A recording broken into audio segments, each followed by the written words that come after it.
After reading the College Football 25 Dynasty Deep Dive, I've come up with my 5 favorite sleeper schools based on some of the factors, most importantly, pipeline and location, since there's such an emphasis on there. Again, these are going to be more of the sleeper, the smaller schools that we're going to talk about here. I did a lot of research as well. Alabama seems to be going to be kind of easy to rebuild. I'll just say that. But let's go into the smaller schools. Again, across the country, across the regions. These are 5, I think, which may be a little bit easier and then a little bit more fun to rebuild. So if you see here and you read the blog, you would see all this pipeline information, and it seems to be pretty important where you're going to have those advantages and where schools have typically recruited in to get people there, like in real life. So that's where we want to focus. And again, not saying that these are the only schools. You should always just pick whichever school you want to rebuild, start your dynasty with, and all that. But again, I've read through this blog multiple times. These are the 5 I like to do a sleeper with. And to make it a little bit easier to see, we have Mr. Bordeaux's map that he's been using throughout this entire thing. Shout out to him. You know who he is. I know you do. So again, what I want to focus in is 5 places.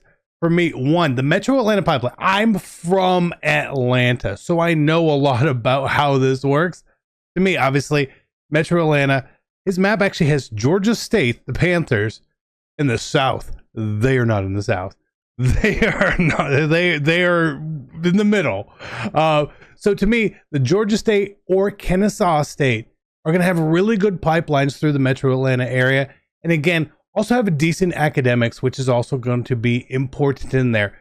Again, with the smaller sleeper schools, you're not going to get some of that brand recognition. I'm kind of putting those 2 together as I think they would have a bit of advantage. They're in fun-ish conferences to play in where you can probably build up and take over quickly and have that early success. And you can't talk about a sleeper school without going into Florida. To me, it's UCF. Again, they have some brand recognition. You know some people that have played there. They have all the, I think there's 3 different Florida pipelines. So they're going to be able to sort of be in Florida constantly, and lots of speed in Florida. Very, very nice. And their academics as well, I think I looked, they're actually pretty decent as well. Again, based on all these factors that these recruits are looking for. So for me, in the Florida section, UCF is probably where I mean, why not? It's beautiful down there. Next up, we're going to focus on that Texas, Louisiana area. And he still got them highlighted here. To me, Houston, University of Houston, going back to the days. It's a long time ago. Didn't actually watch it, but I know all about it with Andre Ware and all that. Again, I think that would be a fun program to kind of get your hands on and do a lot with there. Again, it's a good location. There's so much talent in the area. And again, it's fun. You're staying out of the really, really, really big names. I know that they're a bit more of a basketball school these days, but nonetheless, I think Houston would be good. I would have included UTSA, the Roadrunners, but we don't need 1,000 of these types of teams. And if you're going slightly more West Coast here, to me, it's a tough look in here. I'm mixing college basketball and college football in my head constantly, but to me, San Diego State is probably the team I would want to take back and bring to prominence out there. Again, lots of talent in the Californias. We know that's going to be there. And again, you're in San Diego. I know it's a digital part, but I do not care. That's where I would be going out west. And that leaves us with 1 more region to pick, essentially. And the Midwest is really, it's kind of overfull. It's overfull, in my opinion. So I am going to creep over to the Northeast.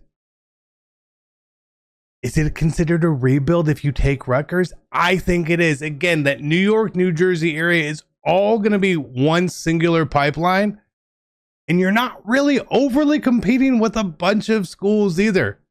Not traditionally. So that's where I would be going, is over there to Rutgers. Again, for me, there's so many choices in the Midwest. If you were to ask me 5 years ago, and it wasn't based on pipelines, a school like Bowling Green, because I bought a Bowling Green hat years ago. I like the colors. And it's just always sort of stuck with me. Toledo. I don't know. I was just a sucker for some action when I was growing up. But regardless, these to me are 5.